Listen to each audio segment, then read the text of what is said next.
Programang ito ay rated SPG. Striktong patnubay at gabay ng magulang ang kailangan. Maaaring may masiselang tema, lengguwahe, karahasan, sexual, horror o droga na hindi angkop sa mga bata. Maraming sikreto ang mabubunyag. Alamin natin. Welcome back sa aking channel. Abot kamay na pangarap. Napaka-intense nga ng mga kaganapan sa abot kamay na pangarap. Aligagang aligaga sila RJ at Lynette sa nabalitaan nilang nangyari kay Annalyn. Kaya naman sinubukan nilang hanapin si Annalyn. Sinalubong sila ni Moira na parang may alam sa lahat na nangyayaring masama kay Annalyn. Kaya naman pinagbalingan siya ng galit ni Lynette. Inawat naman sila ni RJ dahil alam ni RJ na nang-iinis lang daw si Moira at wag na silang mag-aksaya ng oras kay Moira dahil hindi naman daw importante itong si Moira. Habang nagdediskusyon nga sila, biglang may nag-text kay Lynette at nabasa niyang si Annalyn ang nag-text at papunta na daw sila sa Apex.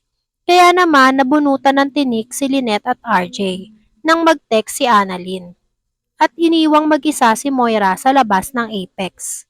Nagbalak si Moira na pumasok sa loob, pero bantay sarado siya ng gwardya, kaya hindi na siya nagpumilit pa at naiwang mag-isa. Sa labi naman, aksidenteng nabangga ng isang lalaki si Justin at tumilapon lahat ng papeles na hawak niya. Sakto naman at nandoon si Annalyn.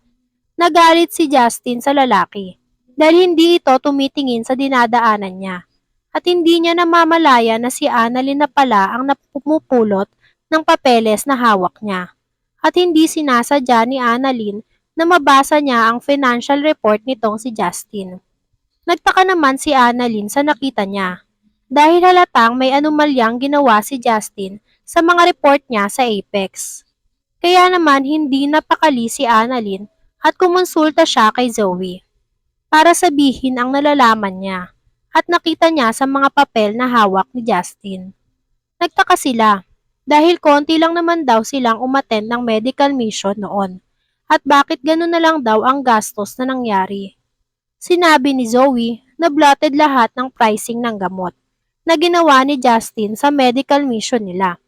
Kaya naman napagtanto ni Zoe at Annalyn na may kakaibang nangyayari at kakaibang ginagawa si Justin sa Apex. Nagtaka si Annalyn kung bakit daw ganon ang ginagawa ni Justin sa Apex. Napagtanto nilang dalawa na ninanakawan ni Justin ang ospital nila. Kaya naman gagawa sila ng paraan para malaman at alamin ang mga anomalyang ginagawa nila Justin sa Apex at kung sino-sino ang mga kasabwat nito.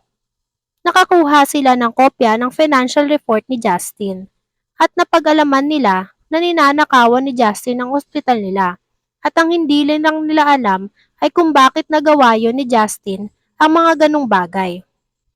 Sa labi naman, nakita nila si Lyndon at RJ si Doc Romualdez na pakalat-kalat at tila nagmamasid daw doon. Kaya nilapitan nila ito at saktong nakilala at nakita ni Lyndon ang suot na relos ni Doc Romualdez at may nakasulat pa nga itong CB. CB nga ay nagmimining na Carlos Benitez at may nakasulat nga itong CB. At sigurado daw siya na kay Carlos ang relos na suot nito. Ibig sabihin nga ay relos nito ni Carlos. Kaya naman kinumpronta at pinigil ni RJ ito at pinagsabihan na kapag nalaman nga nila na nagsisinungaling siya at tinatago niya si Doc Carlos ay hindi sila magdadalawang isip at ipapakulong din nila ito kasama si Doc Benitez. Dahil siya ang nagtago dito at tinutulungan para makapagplano at para hindi matugis ng mga pulis. Hindi naman natinag si Doc Romualdez sa sinabi ni RJ at hindi pa din siya umamin dahil yun ang pangako niya kay Carlos na hinding-hindi niya sasabihin kahit kanino na tinutulungan siya nito dahil malamang sa malamang ay madadamay siya sa gulong pinasok ni Carlos at magiging accessory of the crime siya. Lalo pa at kilalang kilala nga nitong si Carlos itong si Doc Romualdez at baka hawak pa nga nito ang pamilya ni Doc Romualdez. Hindi naman nakapagpigil si Annalyn at hinanap niya nga itong si Doc Ray. Pero si RJ ang nakita niya, kaya naman sa tatay niyang si RJ na lang siya kinonsulta ang natuklasan nilang dalawa ni Zoe na anomalyang ginagawa ni Justin sa Apex. Sinabi ni Annalyn na may nalaman sila na anomalya at involved nga daw dito si Justin sa mga nangyayaring anomalya. Nagulat naman si RJ dahil hindi niya malaman kung ano ang magiging reaksyon niya sa sinabi ni Annalyn. Dahil anak ni Giselle itong si Justin at hindi din nila alam kung paano at ano ang dahilan ni Justin kung bakit gagawin ni Justin ang ganong anomalya o pagnanakaw sa Apex. At malamang daw kapag sinabi nila Annalyn kay Giselle ang nalaman nila ay hindi sila maniniwalaan ito dahil anak nga ito ni Giselle.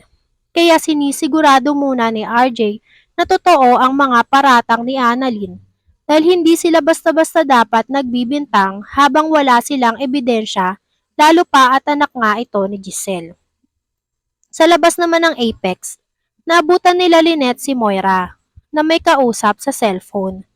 Kaya kinumpronta niya nga ito at sinabihan ni Lynette si Moira na siya ang may pakana kung bakit nalagay ulit sa panganib ang buhay ng anak niyang si Annalyn. Pero tumanggi naman itong si Moira at sinabi niya nga kung siya ang may pakana nun ay malamang sa malamang nga ay pinaglalamayan na daw itong si Annalyn at hindi na daw nila ito makikita kahit kailan. Tinulak niya si Moira at tinulak din ni Moira itong si Lynette at aalis na nga sana si Moira pero hinila siya ulit ni Lynette pabalik. Sinabi ni Lynette na matagal ka na hinihintay ng mga kapwa mo sa impyerno. Kaya nagalit si Moira kay Lynette at nasampal niya nga itong si Lynette. Hindi naman nagpatalo si Lynette kaya sinampal niya din ng malakas si Moira. Kaya naman kinagulat ni Moira ang ginawa ni Lynette sa kanya na pagganti ng sampal na malakas sa kanya. Nagkakahulihan at magkakalabasan na kaya ng mga baho? May aaminin na kaya ng mga sikretong nalalaman nila? Ano ang gagawin ni Giselle kapag nalaman niya ang pagnanakaw ng anak niyang si Justin? Yan nga ang mga kaganapan at mga dapat nating abangan sa Abot Kamay na Pangarap. Kung gusto niyo pa ng mga gantong klaseng video, ay mag-subscribe at i-like itong video na to. I got you! Maraming salamat po!